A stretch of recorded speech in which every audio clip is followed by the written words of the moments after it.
చేసేసి వాళ్ళ యొక్క చతురంగ బలాల్ని చీల్చి చెండాడి ఎక్కడికక్కడ గుర్రాలు సారథులు ఏనుగులు రథములు పడిపోయేటట్టుగా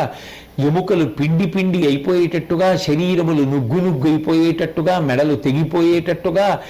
శవాలతో యుద్ధభూమి నిండిపోయేటట్టుగా రక్తము ఏరులై ప్రవహించేటట్టుగా భయంకరమైనటువంటి యుద్ధాన్ని ప్రారంభం చేసి అంత గొప్పగాను ఆ యుద్ధంలో శత్రు సైన్యాన్ని కాకావికలు చేస్తూ ముందుకు వెడుతున్నప్పుడు దుర్యోధనుడు కనపడ్డాడు. ఆ దుర్యోధనుడు రథం దగ్గరికి వెడుతున్నప్పుడు